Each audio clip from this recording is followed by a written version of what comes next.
Welcome everyone. Welcome back to the closing table. I'm your host, James Garman. This is Daniel White. How we doing? Good morning. Good morning, everybody that's out there tuned in right now. Again, thank you all for being very supportive of the show. We are now at episode 26, man. We are moving along. We are And I moving did not think along. on episode 26, James, we would be talking about, that Yeah. guy. And when we first started this podcast, some of our first topics were based on Trump, DeSantis, and Yeah. Biden. A lot of political The stuff. controversy in your own state, right? With the Yeah. governors and all that. Indeed, there was a lot going on during those times. But now we are here at this point where we are even deep diving into more political conversations, political dialogue. So I definitely want to welcome everybody that's tuning in for this special show. And we don't like to talk about political stuff too much, but I really think this is a point in our growth that we kind of getting more involved in figuring out what's what, how these things could be panning out for us as Americans, and also how these things could affect us overall, because there is an effect that is going to happen when it comes to choosing our political candidate. I think this is a great, pivoting point for us overall as professionals to kind of get involved with the conversation a little bit. I agree, and I want to jump right into it. But James, I do want to say this, my friend, that the floating housing market is absolutely on fire right now. There are so many deals out there. In the insurance world, I know people are panicking, rates are going up. But at the end of the day, my friend, my team, my partners, they are absolutely killing it. So I'm going to give all of them a shout out today, this morning. I made a promise to myself. It's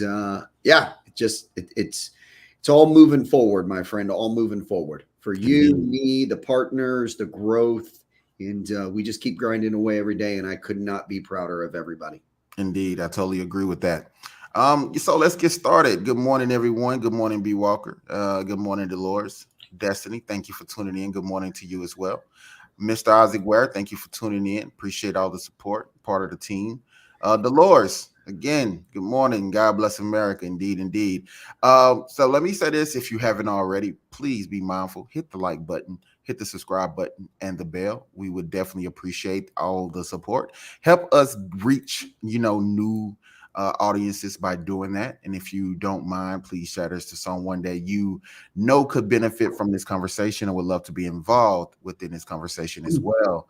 It's funny, James. Do you run across talking to people like when I'm out and about and they're like, oh yeah, listen to the podcast and stuff like that while I'm in the car? And I'm like, oh, I never knew you listened to it. Thanks for Yeah, I don't know if I told you, but I was in me and Bernadette went to the movies here recently. And we came across a guy who seen us. I never knew this guy. We weren't even friends. I said, "Are we friends?" But he's like, "No, I see you on Facebook all the time, and I must say you're killing it, man. You and your wife. I mean, I salute what you all are doing, and much success to you both." And that made me feel really good because we know our presence is now sticking out, more and more each day. So that's one of the reasons why I want to stay consistent in doing this now. No, I agree with you, James. Yesterday I had a one-to-one a lunch meeting for an hour, and it was kind of the same response. It was like, look, really enjoy the positive attitude, just staying consistent, and I think in life and business, relationships, parenting, all of that stuff, I think it's all about staying consistent, right? Staying consistent, staying true to who you are, and continuing to push forward. And I mean, what's 26, 27, 26 episode? I'm still good. I still like you, James. I'm not asking for a divorce yet. Got you. That's awesome to hear. I'm glad, man. I appreciate that notion. I don't know if Donald Trump's not going to have a divorce soon, but Nah. She's a loyal one. She's a loyal one. She's a loyal one. Before we get into it real quick, let me run over a few things. Just a quick couple of tidbits, Ben, that people may not know, just to get the conversation brewing. Hartsfield Jackson Atlanta International Airport retained its title as the world's busiest airport, welcoming 93.7 million passengers through their metal detectors last year. So yeah, man, we're still getting people moving, coming in and out of Atlanta all the time. Whether they're, coming here for a week or a couple days, people find Atlanta to be one of the most, one of the most, well, the number one place to visit in America. And I appreciate that being here, but I do not like the congestion. The congestion is horrible. So yeah, that's a nice little fact for everybody. And I will just say, I'll welcome the 2,200 new homeowners from New York, California, Texas today. They're all moving here. It's about Oh, moving okay. in every day, Now, what's that? What's the interstate right there in Atlanta that is absolutely a mess? It is horrible. No, 275, 285, both of them are horrible. Like no matter which one you're using, like you're gonna run into some bull. You're gonna run Yeah, into some man. bull every day, man. But yeah, it is what it is. You may get 97 million people coming through every day, but once they come through once, they don't come back because of Yeah, that area. It's crazy. yeah. It's a lot of people that feel that America. I mean, Atlanta overall is just a place like especially if they have a bad experience, they just refuse to come back. And it's just like that. And Florida traffic is horrible as well, especially going up through Orlando. Through Central Florida. That's just horrible, bro. That shit is horrible.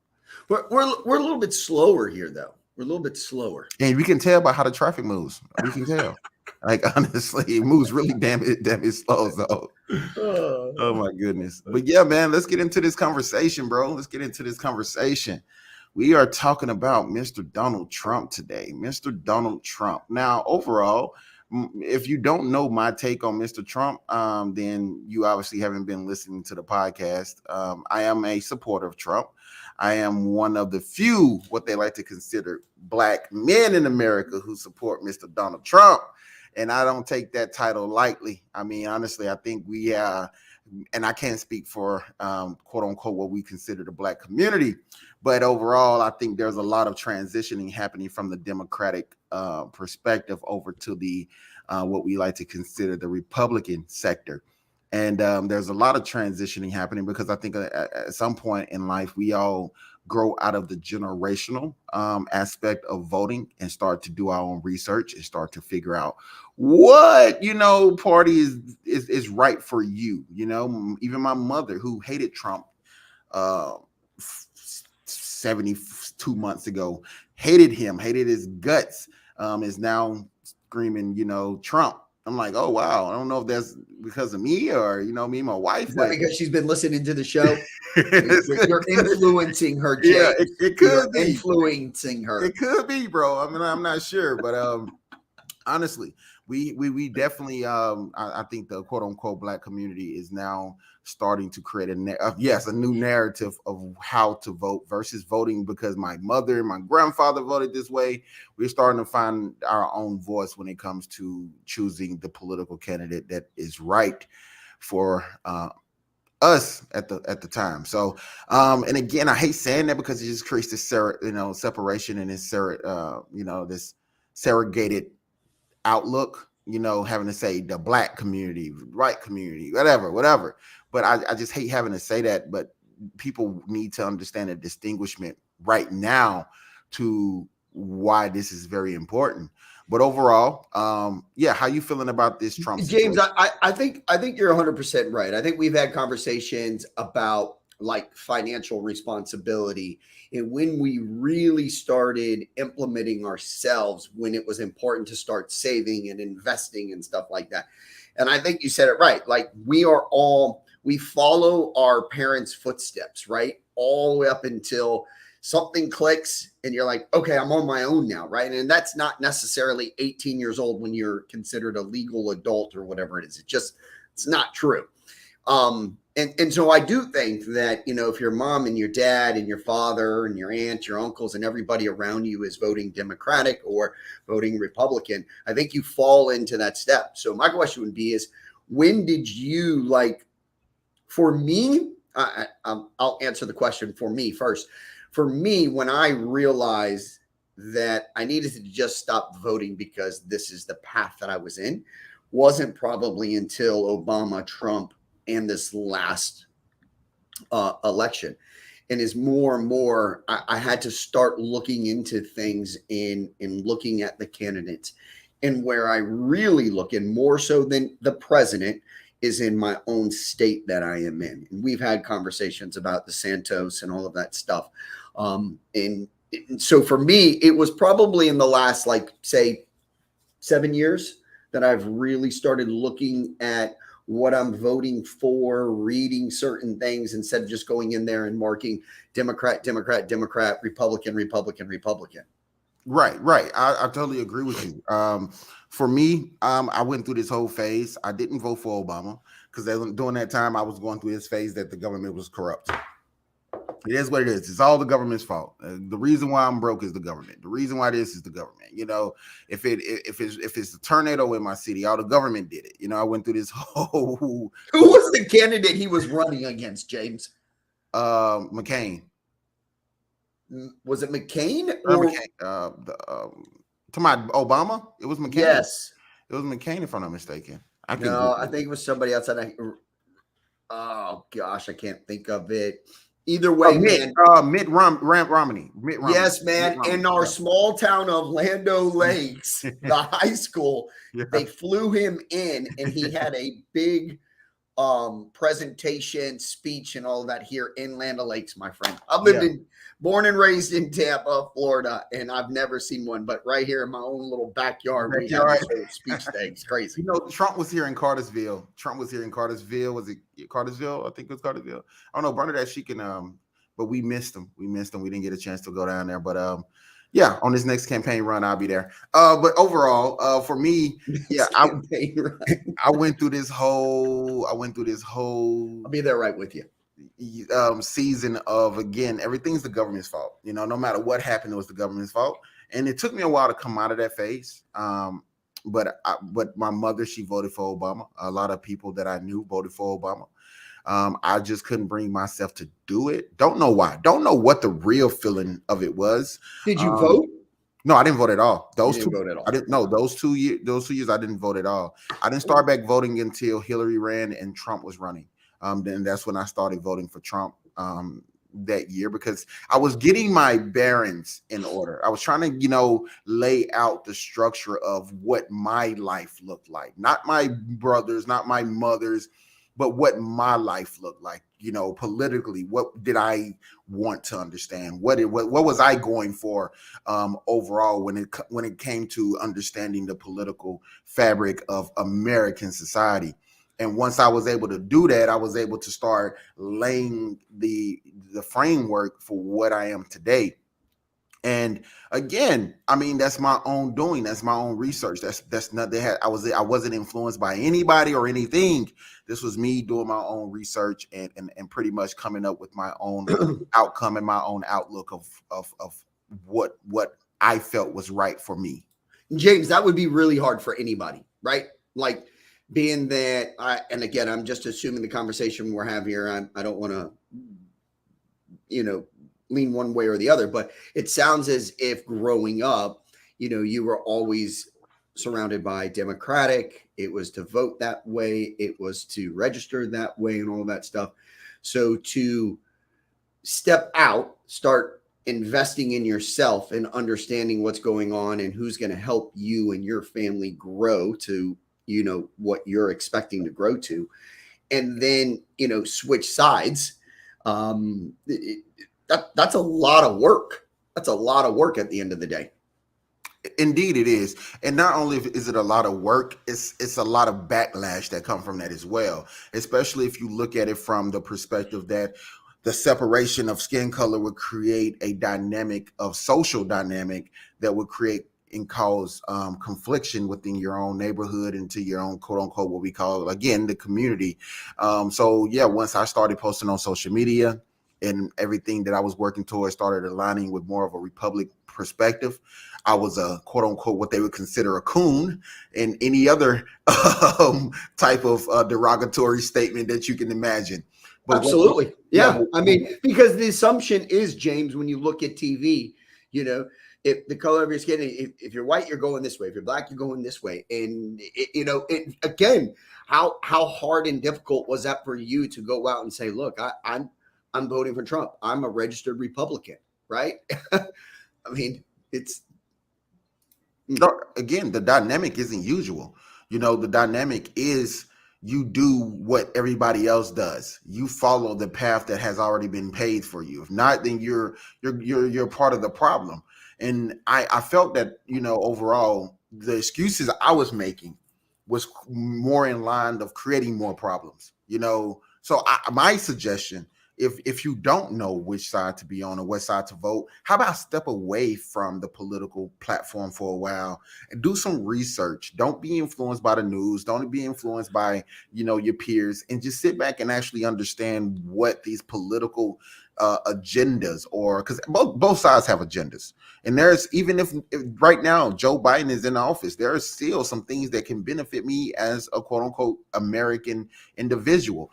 I just have to go and find those things that benefits me. Now, things that may benefit someone else of the same race or skin complexion may not be the same thing that aligns us, because I don't want direct benefits. I don't want the benefits that hit me directly. I want to know about the ones that I have to put in a little work to benefit from. That's just how I'm wired now.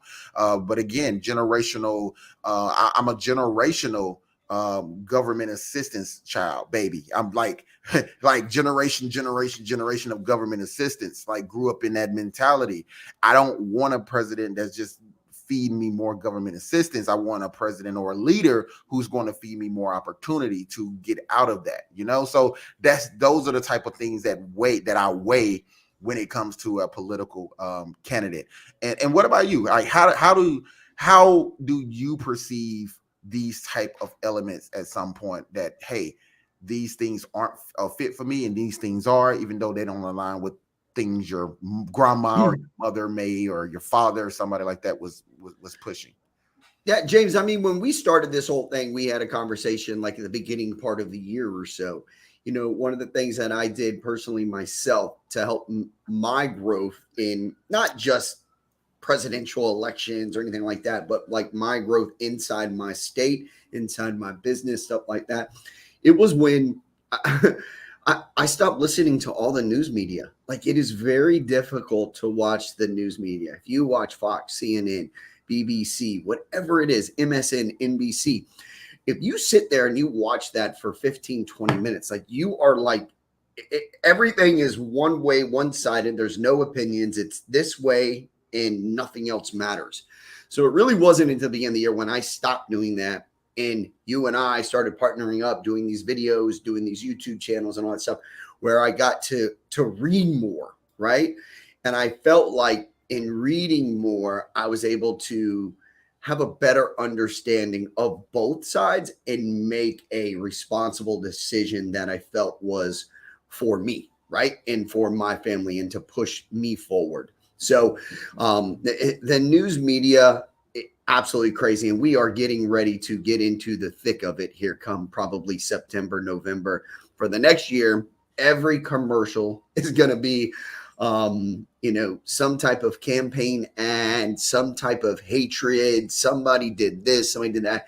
It is just all negative, negative, negative, man. And it is absolutely horrible. So, first of the year, you and I, stop watching the news channels. I mean, I watch my local news just to find out what the traffic's like, what the weather's going to be like for the day, stuff like that. But I don't care to hear about any of their opinions on conversations or things that are happening out there inside the world. I do my own research between YouTube or reading articles online. Got you.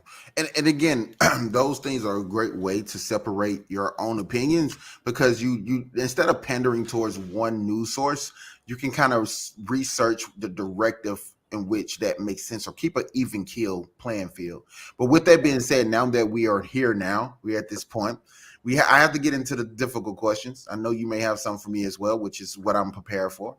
So because again, we have to give our audience a solid basis, because it could be split opinions, it could be agreeable opinions, but either way, I think it's a necessity to go down this path just a little bit, just to kind of fill in the blanks for, even though you see something one way, I may see something another way, we're both still getting money. We're both still making moves in America. There's still opportunity for both of us to work and grow.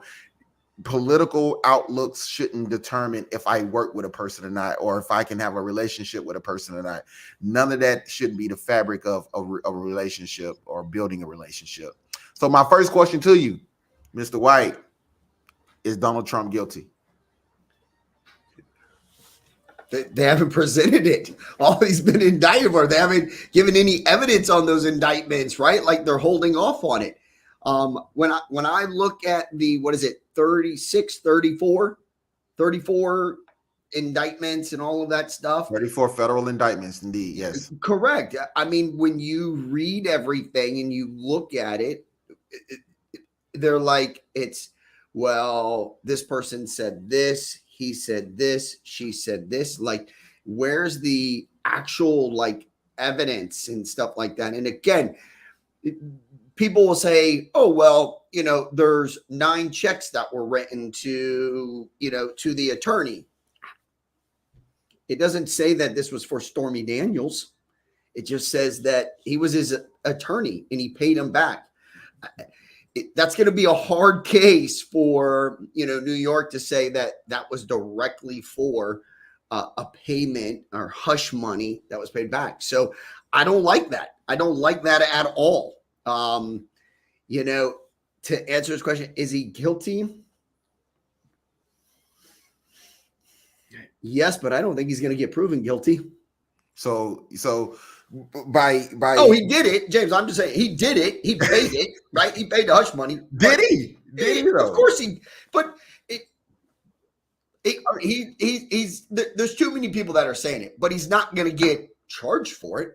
He's not going to go to jail for it. But I think the narrative that we're calling it hush money versus if entertainment money. No, I'm literally saying if someone sued me and I didn't want to go to court for it, why not? It's called settlement money. It's like hush money is me sliding you a briefcase under the table to be quiet about a murder that I committed that you witnessed. Like this is not a scenario where he murdered someone and slid a briefcase worth with $130,000 under the table. It was a settlement. Someone was suing him and he decided to pay. I'm gonna pay you off. We're gonna settle this in a monetary fashion. I think that's pretty American, if you ask me. That's just James, I agree with you as well. Like, you know what I'm saying? Like, hey, pay it off, do what you got to do. I've always said Donald Trump doesn't have $130,000 in a briefcase. Like he could just drop it off. Like, why do we even have these checks? Like, why do we have this process? Right? Yeah. Like, this should never have came to that, regardless of the scenario, whether it was, hey, I want to keep you quiet. Hey, I actually liked you and we did certain things and I don't want my wife to know or my husband to know this and stuff like that. Like, hey, here you go. And 130,000 probably doesn't keep a popular person like her quiet. I mean, probably would have been anyways, right? There probably was more money given than $130,000. But that's a different story. That's in a book when he dies. I mean, from my understanding, and I haven't done much research on this, but a lady in her field these days make more than $130,000 for maybe the type of stuff that she performed. I mean, did you see that in their videos? If you see some of the videos, she has, I think the shirts say like Stormy Time or something like that. So I'm just saying, I mean, for me, the whole notion to publicly hang someone has been a ongoing thing for generationals, for decades, for like eons. Like we've been publicly crucifying people by public opinion before they get to court since I've been alive. Like Michael Jackson was publicly crucified for his actions and was never charged. People still listen to his music today. People still support him. Like Michael Jackson is going to go down as one of the most influential artists of everybody's generation. Because even my daughter and her friends, I'd be like, "Who you know this song? Oh, that's Michael Jackson," and I wouldn't even expect for him to know it. But overall, like your crimes or what quote unquote what you're publicly being charged with, I think we set a precedent that the public opinion is, even if a person is innocent, overall, however they're perceived by the public is what stains their their legacy. And me in this point, before the man goes to court and all the evidence is presented, I hear so many, oh, he's guilty. He's guilty. Guilty of what? Like, first of all, we can't say someone's guilty because the whole thing about being American and what I love so much is that I'm innocent until proven guilty. I am innocent until proven guilty. Now, you can have your opinions about me, but your opinion shouldn't be guilty. Your opinion could be, okay, he may be one of those guys who could be doing bad things, but I don't know until it's proven that he is that person, you know? It's kind of my question, James, was to use how strong do you think the case really is? I think the case is honestly, it's not a case at all. I think this is as I mentioned Monday, this is a witch hunt. I think this is a witch hunt. This is a public lynching of someone that they're afraid to put in office or have in office again. So I don't think the case is strong at all. What about you? No, I mean, I'm with you as well. You know, I think there's other things that we need to be worrying about than whatever hush money documents. Like at the end of the day, obviously, every single president is taking documents home. If a president deems documents, and I read this, if a president deems documents are that he or she takes them home and declassifies them, they are no longer classified documents. So if they bring them home and there's something that goes on, you know, they're not classified documents anymore. A president can declassify the documents. Right. At any time. At any time. Now, I haven't looked into, boxes and over, 10,000 pieces of paper or whatever it is that some may have. Like, that's a little crazy. Do we really declassify that, especially in this day and age when most people are paperless now? Okay, so, but yeah, I think the state of New York in the case against Donald Trump is a lot about, hey, let's just beat this guy up. Let's do what we can. We want to finally get him, or somebody wants to say, look, I took care of Donald Trump. I'm the guy, I'm the woman, stuff like that. I think they're going to have a very tough time convicting him on any of these charges. And I really think, and I'm sure it's probably one of your questions, I think it helps him. I think it helps him. I think his name is already, we haven't even started the political war on presidential candidates, because that's not going to come until November, right? Because they elect in 2024. Guess whose name's out there in front of everybody else right now? Donald Trump. Donald Trump.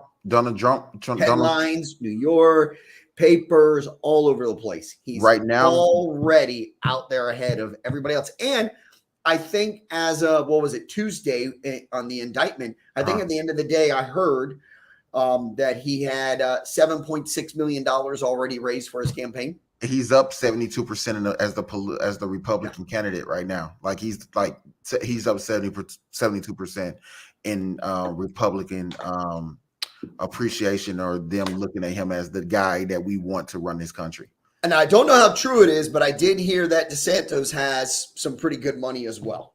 Oh, I don't doubt it. They need somebody because, again, I like DeSantis. I think he's going to be a great running mate once Trump wins. Running mate. I think he could definitely be a vice president. But let me ask you this: I know me and you, we talked early in the year, or close to the end of last year.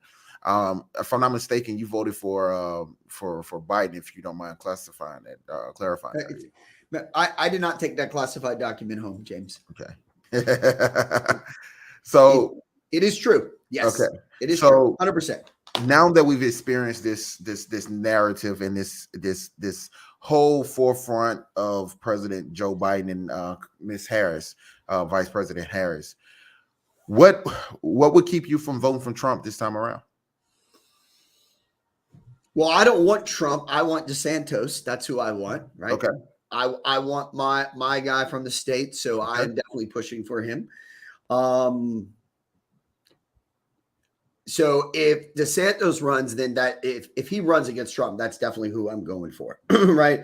I feel like the stuff that I've read, the things that he does for my businesses here locally support my growth. So DeSantis is definitely my guy. Trump, I'll be honest with you, James. I business wise with Trump, I am all good. I just do not like the way that he talks to people, his demeanor. And again, I know you and I have had this conversation where he's like, he's just a strong minded guy. He gets to the point, he gets things done. He does. But there's a way that he does it that I just personally can't wrap my hands around. I can't jump on it. Right. And people may post and hate and say I'm the worst guy in the world. And that's fine. I don't care. Right. Because for me, it's about character. Yeah. And his character after the indictment on Tuesday proved my point. Why that's not the way that we show respect. We are all human. We all bleed the same. Okay. And when he went to Mar-a-Lago and he did his conference and he could talk about you and me. That's fine. But when you talk about my family and my children, that's a problem. Come on, Danny. I mean, all right, let's say, all right, just hypothetically, all right, if Trump beats DeSantis and it's Joe, or if it's Joe and it's Trump, and those are two, like who are you going for? Honestly. Did you vote? Did you vote when Obama was running? You did not vote, right? I did not. I may be here at a podcast. Okay. I may be at a podcast. My doors may be locked. I may be locked in my office. Okay. I respect it though. I mean, I honestly respect it because the reason why I say I respect that more is because versus saying, hey, I would rather vote for someone that I feel can't handle this next round just to spite the person I don't like, because there's a lot of that going on. People would vote for Biden just because they don't like Trump, because he's a quote unquote what they consider a better choice. Not that they think he's a better president, but they just don't like his approach. I mean, Joe is a more calm, cool, collected approacher versus Trump's, brash and in your face approach. So yep. I respect not voting more than someone voting for an opposition just because they don't want to see another person in office, So yeah. That was my thing. I would rather not vote for Obama or not vote for Mitt Romney because neither one of them seemed to fit my what I was trying to go for. So I just said, hey, who best to whoever win, but my vote is cast. I'm neutral, because I feel like I'm getting, But in I'm that neutral. case, James, if you do that, then do you look at it and say, okay, I like the vice president or I like the secretary of state, stuff like that? No, I don't know. So you just flat out just kind of stay away, right? I stay away because at the end of the day, me not voting is still a vote. Voting. I love Walker. I love her. He's calm because of medication. We all want some of that medication at some point. At some point.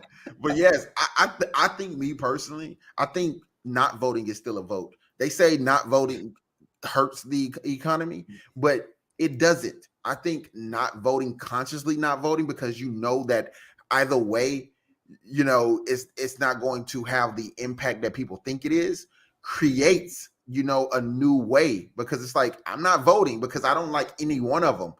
I mean, neither one of them is going to do what I feel. So however it turns out, they got to take it to the voting college and have those people, choose for us. It's either way, we're getting one of them. We're getting one of them either way. So and we're not getting. There's going to be 51% of the people unhappy and 49% of the people, or 51% of the people happy and 49% of the people not happy. Not happy decisions, right? That's what we are. Yeah, absolutely, man.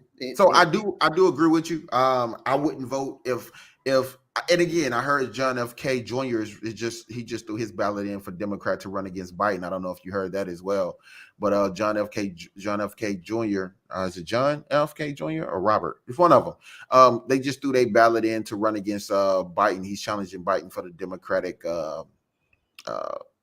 position. I was having a conversation yesterday with my daughter, and I cannot remember her name, but there's a lady out there that my daughter likes. that she says that, she's very well spoken, very talks well, has great topics, stuff like that. I'll have to find that name and run it by you. But for a Democrat on the Democratic side, yeah, I mean, again, conversation that I had yesterday with one of my buddies, and he's an attorney and all of that stuff, so he's kind of playing in that same field with everything. And when he mentioned the whole DeSantis and some money there, I don't like the last couple of decisions that DeSantis has made, but overall, he's definitely got my vote 100%. 100%. Yeah, if he runs, I will support him. I will 100% support him. Got you. Okay. Well, my next question, real quick, if you want to jump in there, and just kind of, what is the difference between Joe and Trump? What's the biggest difference, honestly? What's the biggest difference between those two? Other than the medication, of course, and the how did I know you were going to say that, James? Right? Well, I mean, the biggest difference is the way that they speak to each other, right? Regardless of the medication, ladies and gentlemen, I get it. You want to call all names. They call Joe names. They call Trump names. I mean, it doesn't matter, right? 51% of the people are all calling Trump names right now, whereas before it was 51% of Trump fans all calling, Hillary and all of them different names and everything. Again, it's the whole name calling, James. It drives me absolutely crazy, my friend. But and I say that like it's okay if you want to call me a name, James, or I call you a name. It's you and me. It's when you start bringing in other people that I have a major problem with, right? Like it's you and I. It's man to man, woman to woman having a conversation. I do wish that Biden had. I wish Biden had more fight in him. I really do. It drives me crazy. Obama drove me crazy the last 4 years. He was already reelected. You are not getting reelected. You get 8 years. 8 years, yeah. You've already done 4. You had 4. The last 4, why didn't you get more aggressive? Yeah, I agree. You are already there. They're not kicking you out unless they impeach you. But guess what? We haven't had that happen. I think because at the end of the term, they still have to have their face card valid to be able to write books. You took it. I'm tired of it being a legacy, right? Yeah. Like, I want to play it safe because I want to be able to do it. Well, you're talking about 365 million people in America that are counting on you, right? Whether you like him or not, whether you voted for him or not. Those last 4 years really, really upset me. Even though I did not vote for Trump afterwards, those last 4 years really upset me because I was like, man, you could be a lot more aggressive and push your weight around, right? Did you vote for Hillary over Trump? No. No, I would have locked my doors and not voted. Got you. Lock my doors. All right. Now, if Hillary would have been president, right, and maybe she would have had some sexual encounters with someone else, it'd have been like husband and wife, back and forth, equal playing field, stuff like that. But been a great story. Great story. It would have been a great run of the meal. But, to answer your question, I Biden needs to be a hell of a lot more aggressive. And Trump needs to tone it down a tad. Like, I love it when the reporters ask the attorneys, did you speak to your client and tell him to kind of, keep it down a little bit, maybe not to go after people? Because the judge said on the gag order, like, hey, let's not cause problems for everybody else, right? What does Trump do? The first thing he does, he talks about the attorney, talks about the judge, talks about this, talks about their family and all that stuff. And I'm like, oh, geez, man. That's classic. So I do wish he would tame it down just a tad, James.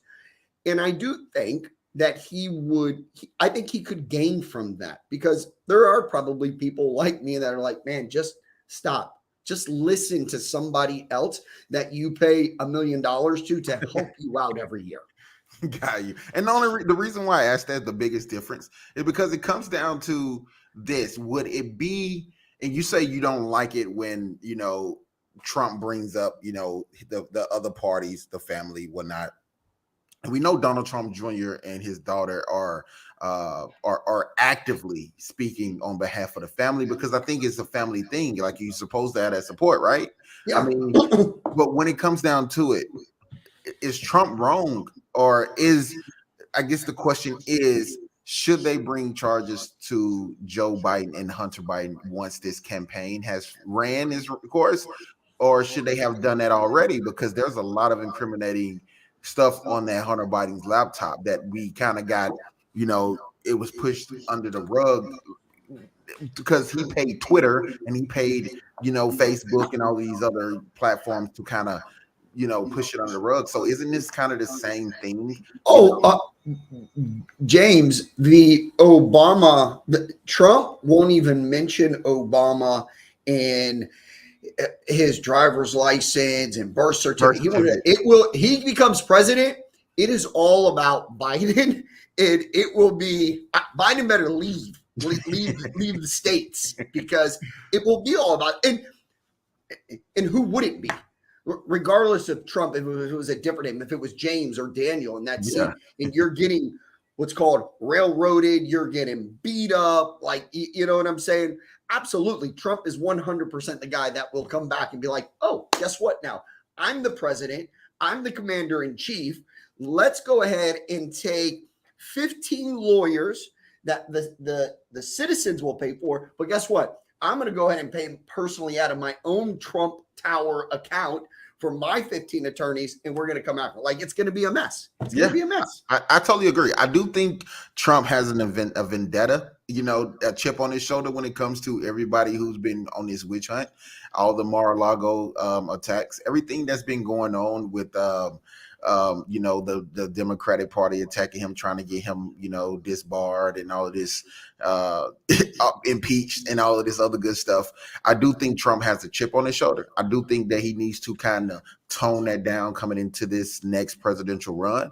I think he needs to be more forgiving to the parties that are attacking him, because we do need a little bit of a softer approach, but not so much that we are losing our edge, when it comes to defending our country from infiltration of other countries like communist China, and then we have Russia. We have so many other factors that could, be pushing us into quote unquote what they consider in a World War III. They're actually, if you can ask Alexa right now, when is the next World War? And I don't know how accurate her data is, but she says November 12th of 2023. So November 12th and 20. yeah. Hey, it better not be November 12th, man. That's my anniversary and my grandmother's birthday. Better not be. Well, listen, we may be in World War III on that date, but well, B. Walker says integrity, right? Like, there needs to be a little bit more integrity on his part, like there really does, right?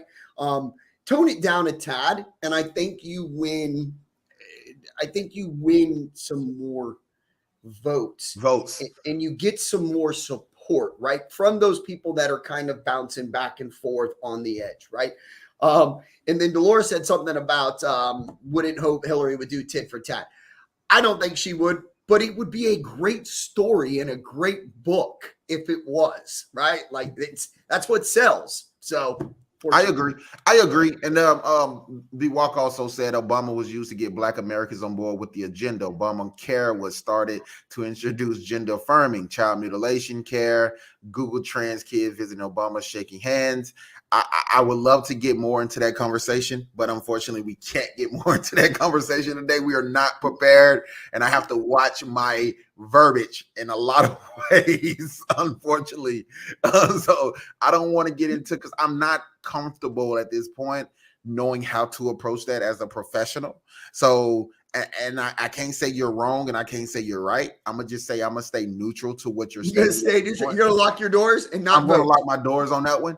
Because again, James, but on that note, right? On that note, I do think that Obama did bring a lot of more younger minded people, regardless of skin color, a lot more younger people to start paying more attention. Like I think you said earlier, like, you know what I'm saying? That's, you didn't vote, but that's kind of when you started paying attention to things, Right. right? I agree with you, Daniel, but I also think that he brought the type of mindset to voting that wasn't ready to understand voting, because now we still have a lot. Me personally, a lot of those people are still voting generationally.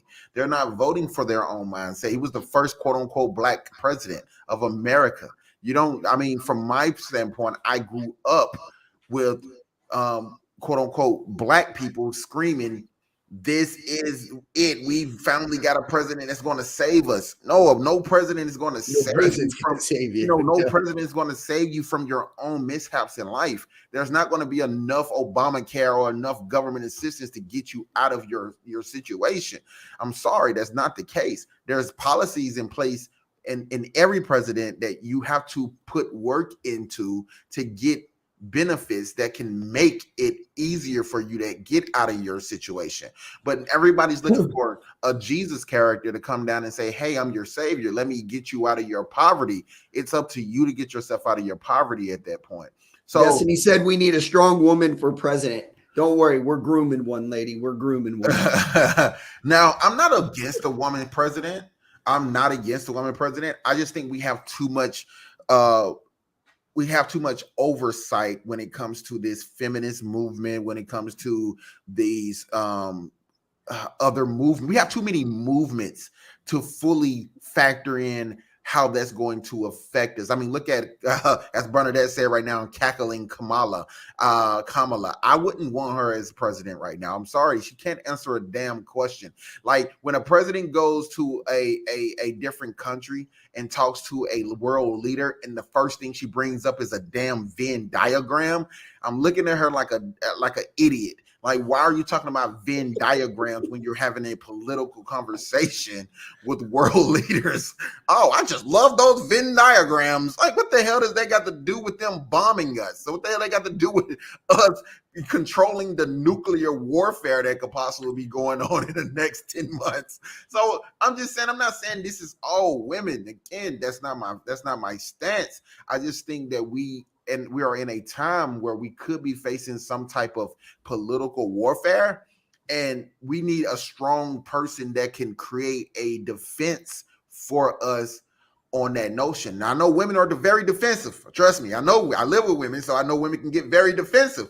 But sometimes that defense can also turn into causing more chaos. Not my women in my family. They are the sweetest women I know in the entire world. Lie. Come on, man, stop it. Listen, speaking of women, and I can't even. Really, I gotta go home tonight, James. Well, listen.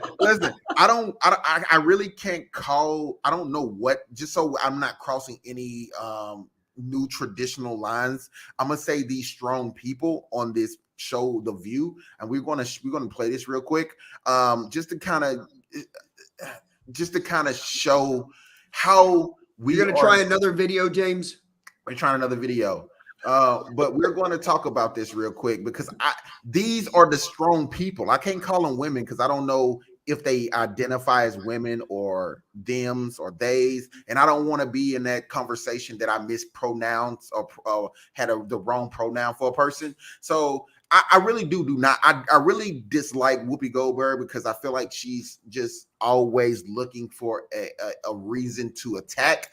But then when she says something that is racial or conflictual, they don't punish her the way they would punish, a Rosie O'Donnell or a Kelly Osbourne when they say something racially offensive. So I think they give her a leg up in a card that she's been able to play and get away with over the past 5 to 10 years while she's been on this show. But let's play it real quick and let's hear a little bit of it.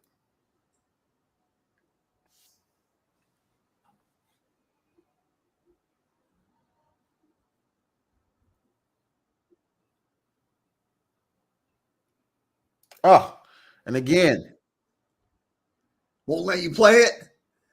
I hope you wrote it down so you can recite it word for word, because everybody's waiting now. Oh my goodness. I'm gonna have to figure out why this thing would not let me play. Because we need more people to hit the like and smash the bell button. That's what we need.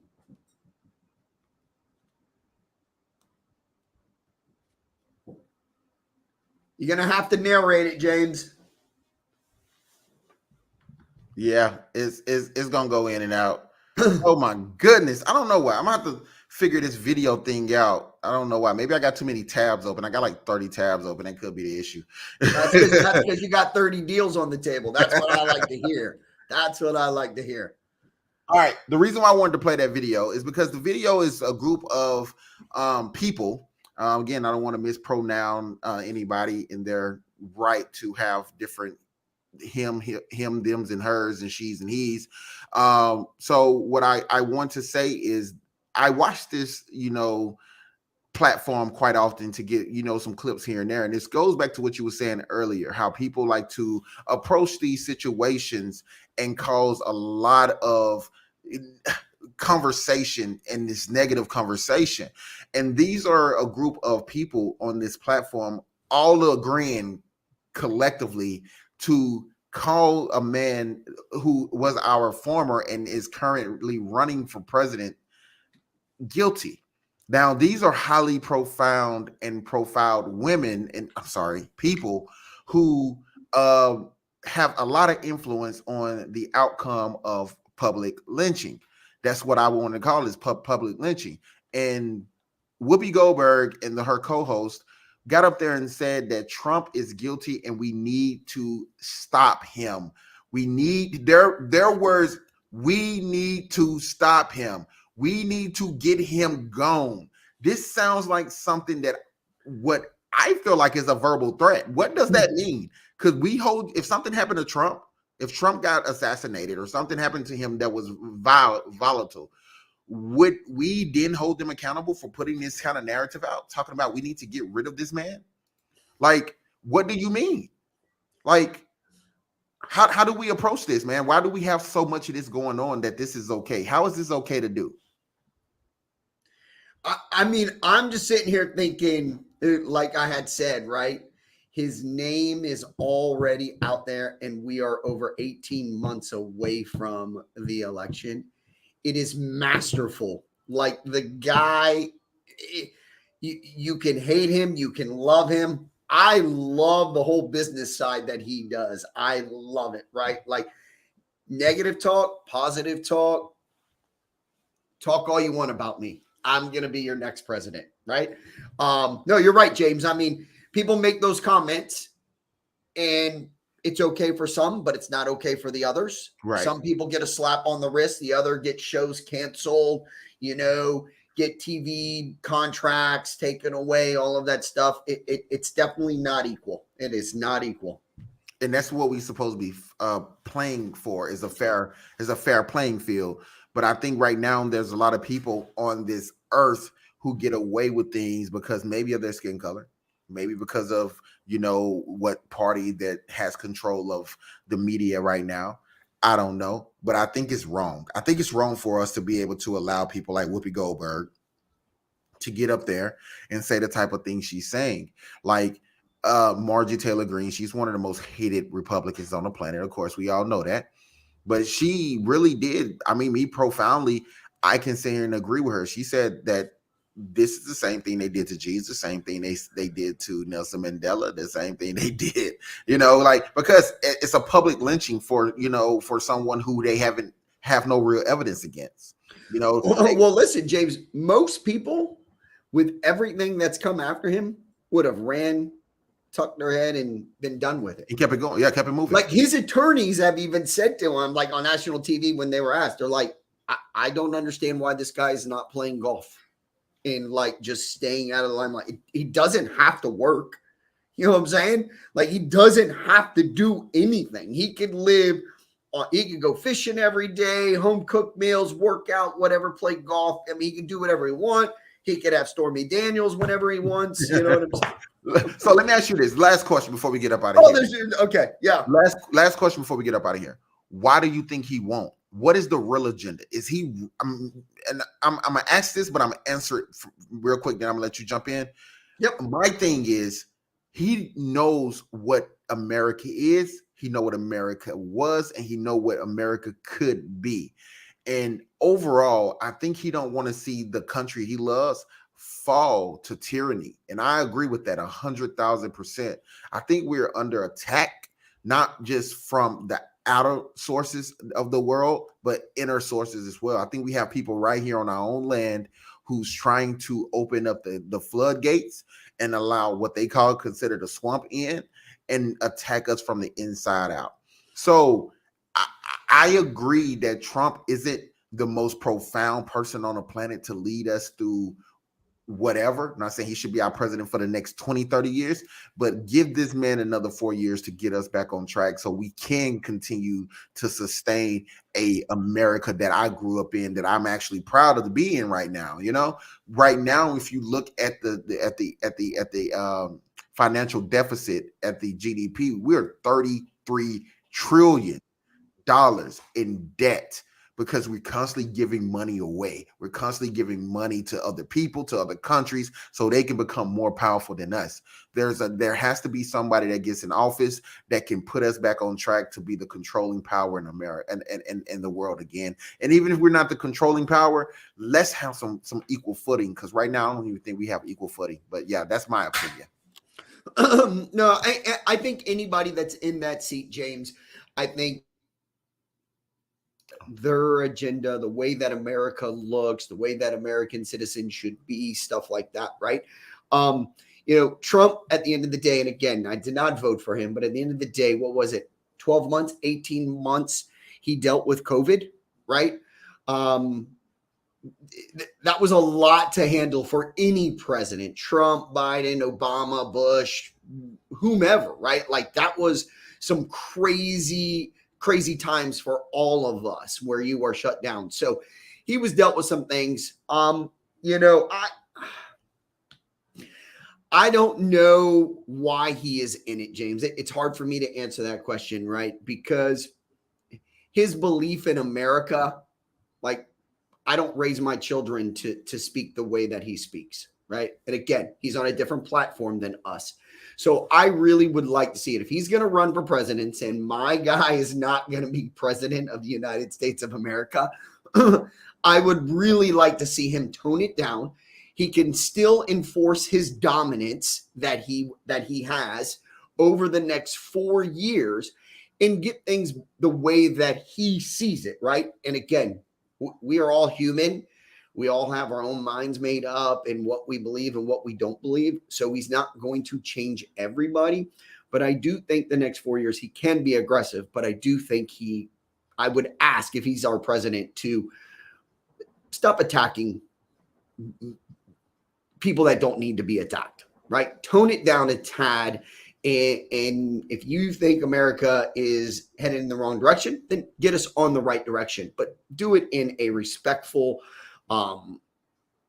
aggressive way. That makes sense. Indeed. Bernadette said because he enjoys working, it keeps him alive. If Trump stopped working, he'd die. Some people are like that. I would agree. I do think Trump's like, just being in the mix. I think he'll probably be in the mix until he's 1 foot in the grave. So when does he shave the head though? Can he go bald? Like I wouldn't mind if Trump went bald. I wouldn't. I mean, I think it actually improve his masculinity a lot. I think his masculinity.